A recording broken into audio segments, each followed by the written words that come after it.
라마는 도로를 삼키기 전에 경고하지 않는다.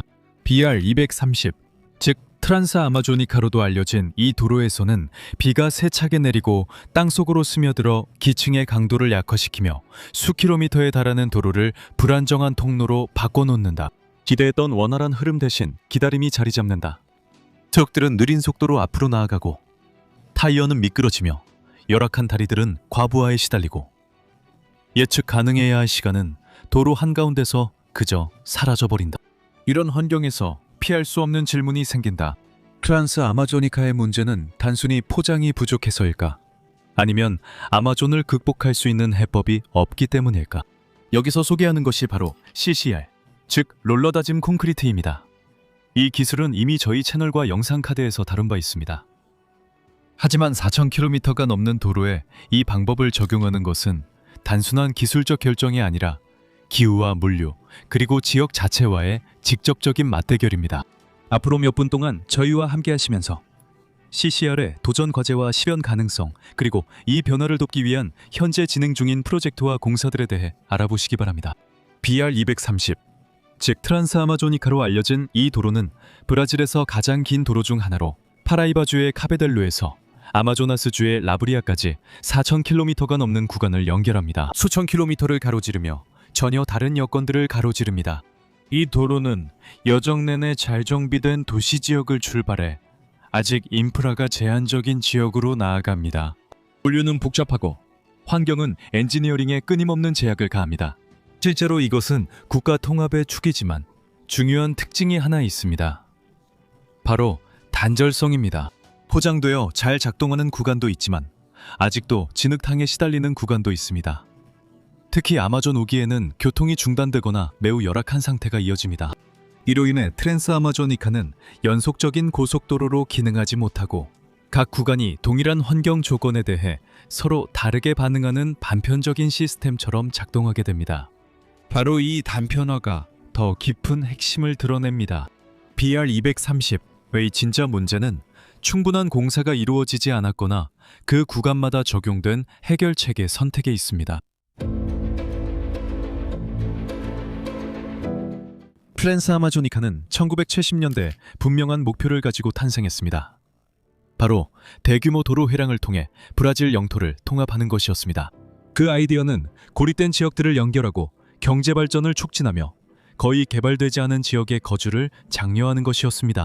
실제로 이것은 거의 상징적일 정도로 야심찬 제안이었습니다. 이것은 인프라가 영토 확장과 국가의 존재를 의미하던 시기를 반영했습니다. 하지만 실행은 이러한 야망을 따라가지 못했습니다. 도로의 초기 건설은 비교적 빠르게 이루어졌지만 포장 작업은 같은 속도로 진행되지 않았습니다.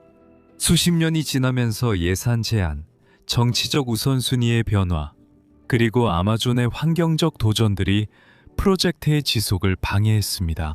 그 결과 여러 구간에서 도로가 완성되지 않은 채로 남게 되었습니다. 한편 수요는 계속 증가했고 화물 운송이 더욱 활발해졌으며 사람들이 도로를 따라 정착하기 시작했고 경제 활동도 도로에 직접적으로 의존하게 되었습니다. 예전에는 통합의 약속이었던 것이 이제는 필수적인 인프라가 되었지만 그 역할을 감당할 수 있는 기반은 갖추지 못했습니다. 그리고 문제의 본질이 달라졌습니다.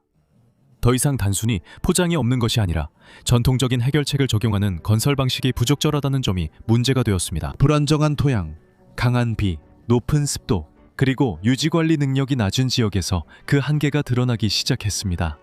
포장도로는 빠르게 손상되었고 유지관리는 끊임없이 필요해졌으며 비용도 일회성이 아니라 반복적으로 발생하게 되었습니다. 바로 그 순간 질문이 바뀌었습니다. 언제 포장할 것인가에서 어떻게 끊임없이 도로에 불리하게 작용하는 이 지역에서 제대로 작동하는 도로를 건설할 것인가로 바뀐 것입니다. 트란스 아마조니카를 포장한다는 것은 단순히 BR-230위에 새로운 층을 더 씌우는 것이 아니라 강한 비, 포화된 토양, 무거운 교통량, 긴 물류거리, 그리고 낮은 유지관리 용이성을 견딜 수 있는 기술을 선택하는 것을 의미합니다. CCR을 논의하는 동기는 단순히 아스팔트를 콘크리트로 교체하는 것이 아니라 더 깊은 기술적 질문에 답하기 위함입니다. 강한 비, 더위, 어려운 물류, 그리고 제한된 유지보수 여건으로 인해 기존 포장도로가 더 취약해지는 지역에서 어떻게 도로를 포장하고 유지할 수 있을까요? 실제로 CCR은 모든 전통적인 기술을 대체하지는 않지만 중요한 구간에서는 논리를 바꿉니다. 원형에 더 취약한 유연한 구조 대신 진동 롤러로 다져진 단단한 층을 만들어 하중을 더 잘 분산시키고 치마를 줄일 수 있습니다. 적용을 위해서는 낮은 수분 함량, 제어된 포설, 지속적인 다짐, 잘 시공된 기층, 안정적인 보조 기층, 효율적인 배수, 그리고 엄격한 품질 관리가 필요합니다. 아마존에서는 이것이 결정적입니다.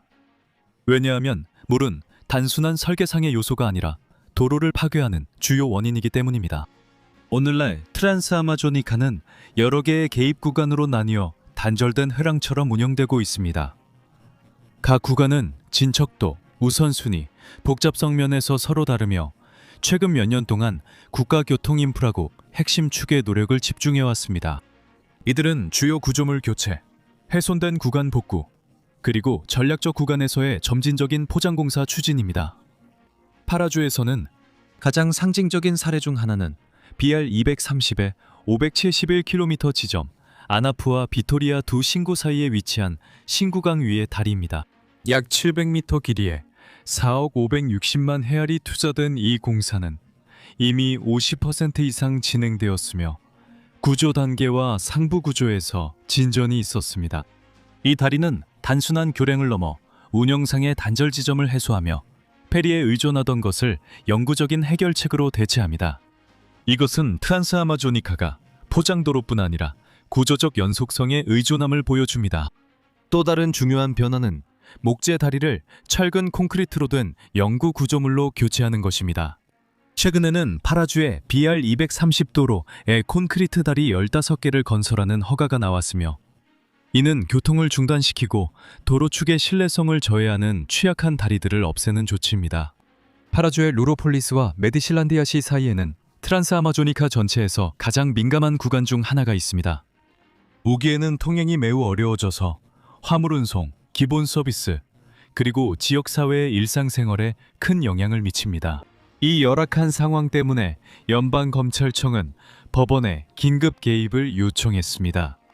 아마조나스에서는 대도시와의 거리가 멀고 가혹한 환경 조건이 더해져서 공사 비용과 소요 시간이 더욱 증가합니다. 예를 들어 약 126km 구간의 유지보수 계약이나 1억 8천만 헤알이 넘는 투자가 도로의 기능 회복에 집중되고 있습니다. 이러한 계약들은 트란스 아마조니카를 통행 가능한 상태로 유지하는 것이 건설하는 것만큼이나 도전적임을 보여줍니다. 여기서 롤러 다짐 콘크리트가 다시 논의 중심이 됩니다. 유지보수가 비싸고 느리며 동원하기 어려운 도로에서는 말이죠. 더 내구성이 강한 해결책은 교통이용 가능성, 물류의 예측 가능성, 그리고 긴급 개입에 대한 의존도를 줄일 수 있다는 의미일 수 있습니다. 하지만 도전 과제는 그만큼 재료를 현장 가까이에서 생산하거나 매우 잘 계획되어야 한다는 점입니다. 적용은 통제된 시간 안에 이루어져야 하고 다짐은 정확해야 하며 배수도 제대로 작동해야 합니다. 그래서 롤러로 다진 콘크리트는 단독 대체제로 보기보다는 통합된 시스템의 일부로 봐야 합니다. 오늘날 트란스 아마조니카에서 볼 수 있는 것이 바로 이러한 발전 과정입니다. 이곳은 엔지니어링이 아직 실제 조건에 맞춰 적응하고 있는 지역이며 각 기술적 선택이 포장층의 내구성뿐만 아니라 전체 도로의 기능성까지 좌우하는 곳입니다. BR230을 둘러싼 이 논의의 영향을 이해하려면 엔지니어링을 비교 가능한 규모로 가져와야 합니다.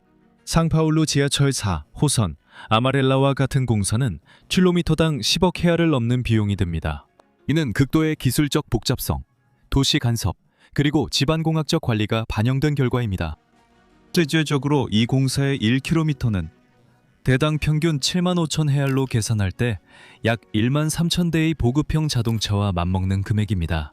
고속도로의 경우에는 논리가 다릅니다.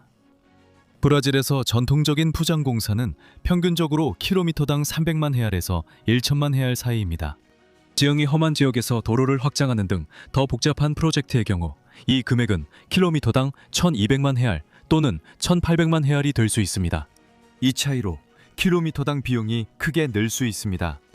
이 숫자들은 또한 10km마다 신차 대중차량 400대에서 1300대에 해당하는 금액이 들어간다는 의미이기도 합니다.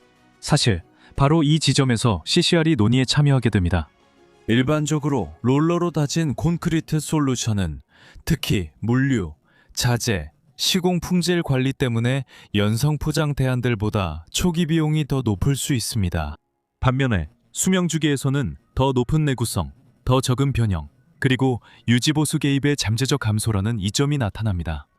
실제로는 건설할 때 적게 지출할 것인지 아니면 수십 년에 걸쳐 적게 지출할 것인지의 차이입니다. 전략적으로 적용된다면 CCR은 트란스 아마조니카의 운영 물류를 변화시켜 도로를 시간이 지남에 따라 더 예측 가능하고 안정적이며 효율적으로 만들 수 있습니다. 개입이 적을수록 이동 시간이 줄어들고 물류 신뢰성이 높아지며 화물 운송 비용이 감소합니다. 국가운송연맹 CNT에 따르면 부적절한 포장 상태는 도로 운송의 운영 비용을 크게 증가시키며 가장 심각한 경우에는 30%를 초과할 수 있습니다. 더 넓은 범위에 적용될 경우, 특히 고립된 지역들이 소비 및 생산 중심지와 더 잘 연결되면서 그 이익은 상당할 수 있습니다. 하지만 도전도 그만큼 큽니다. 발전은 단순히 자재에만 있는 것이 아니라 도로를 바라보는 사고방식에도 있기 때문입니다. 트란스 아마조니카는 단순히 포장만 필요한 것이 아니라 지역 여건과 조화를 이루는 공학이 필요합니다. 롤러 다짐 콘크리트는 이러한 맥락에서 중요한 대안으로 등장하며 더 높은 내구성과 예측 가능성을 제공합니다. 하지만 이것만으로는 완전한 해결책이 아닙니다. 진정한 도전은 설계, 시공, 유지 보수의 통합에 있습니다.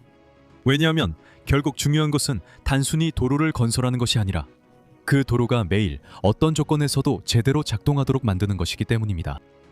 여기까지 시청해 주셔서 감사합니다. 롤러 다짐, 콘크리트 기술을 트란스 아마조니카에 적용하는 것에 대해 어떻게 생각하시나요? 물론 적용되는 1km마다 중장기적으로 상당한 투자가 필요하지만 분명히 그만한 가치가 있을 것입니다. 여러분은 어떻게 생각하시나요? 아니면 그렇지 않다고 생각하시나요? 수십 년 동안 우리가 겪어온 이 문제를 해결할 수 있는 방법은 무엇일까요? 여러분의 의견을 댓글로 남겨주세요. 저는 여기서 인사드리겠습니다. 따뜻한 인사를 전하며 다음 영상에서 뵙겠습니다.